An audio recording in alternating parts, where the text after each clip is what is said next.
ketenarannya sebelumnya, lalu dia memanipulasi orang, dan dia bahkan sampai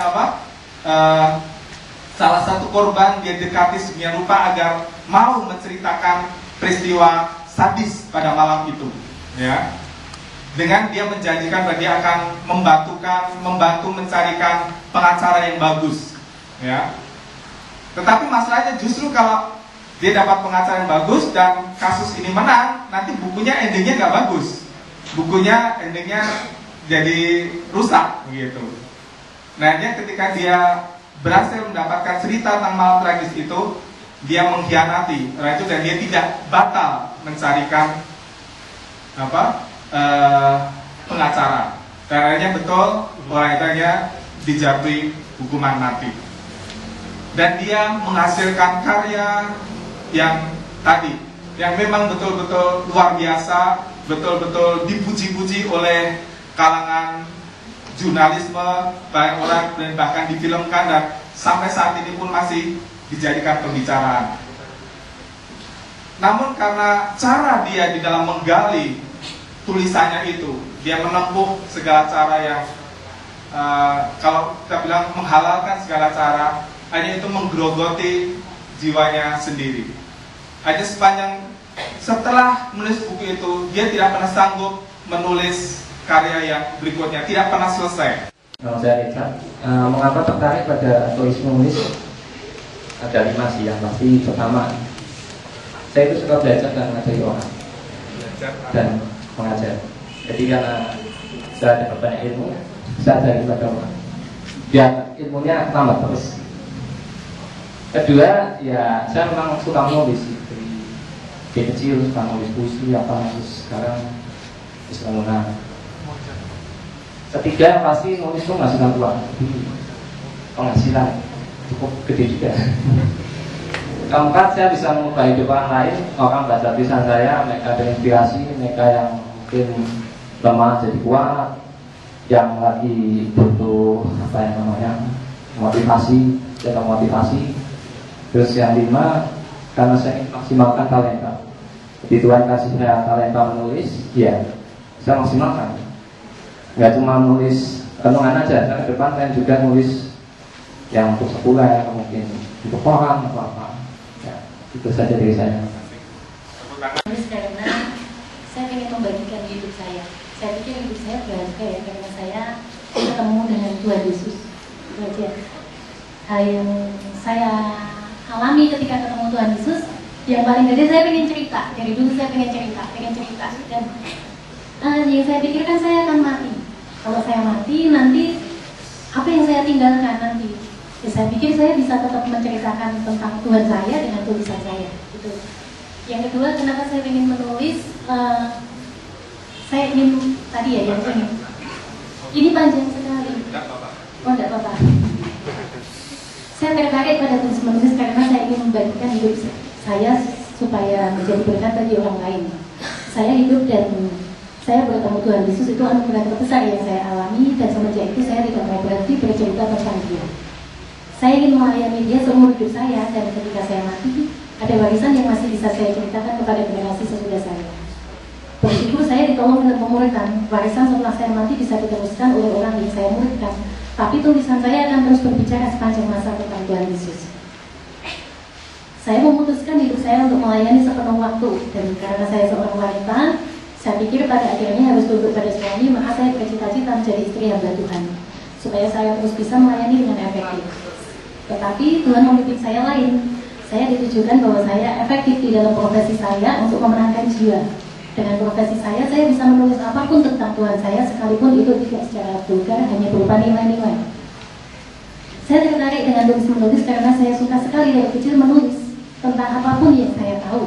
Saya suka sekali membuat catatan saat teduh saya, dan saya suka sekali menulis di dalam buku harian saya. Saya tertarik pada tulis menulis karena saya mendapatkan kepuasan dalam menulis. Saya tahu bahwa saya akan mengerti kondisi saya, mengidentifikasi apa yang terjadi dalam diri saya dengan saya menulis. Saya menggunakan tolak ukur saya juga untuk bisa mengerti satu hal jika saya bisa menuliskannya. Menulis sungguh membuat saya mengalami kelegaan dan kepuasan. Dari apa yang saya alami ketika saya menuliskannya, ternyata bisa dibaca oleh orang lain dan mereka pun yang saya tahu ada yang senang juga. Itu membuat saya bertambah puas.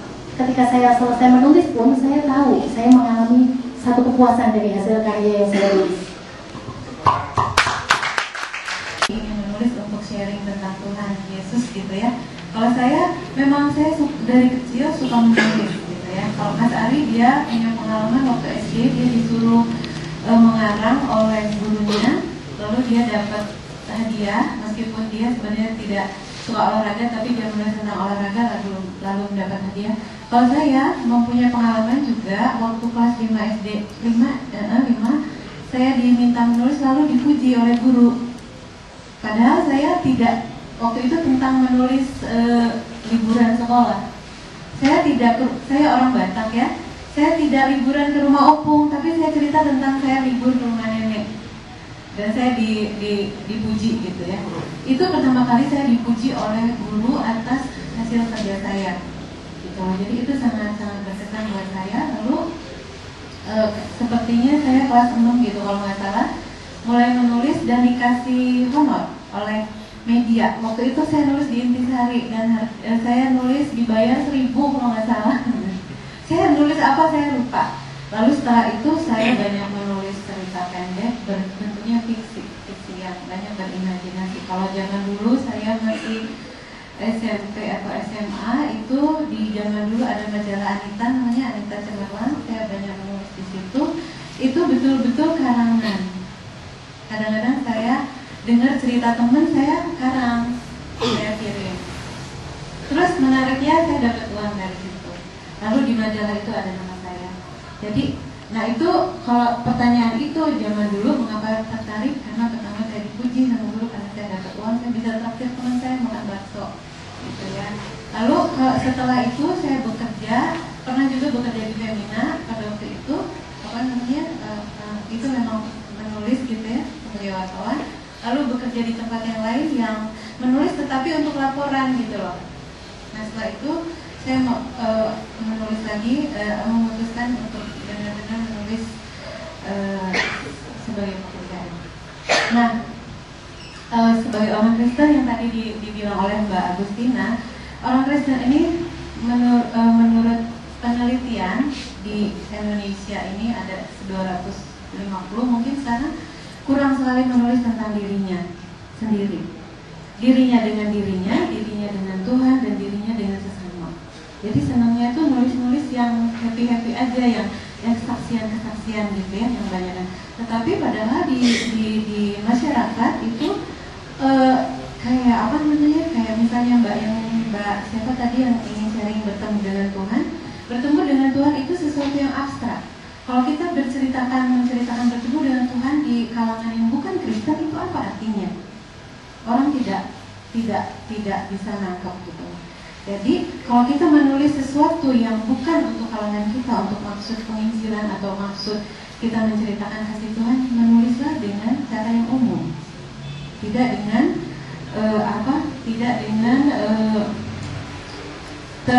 istilah-istilah yang hanya orang Kristen sendiri yang tahu.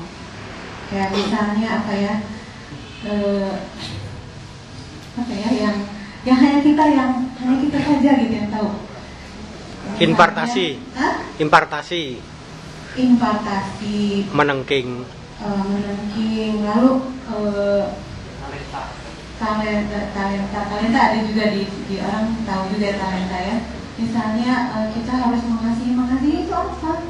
Gak ada yang tahu. Karena kita sekarang hidup di dunia yang tidak mengasihi, saya kira. Gitu loh. Jadi mengasihi itu harus diurus.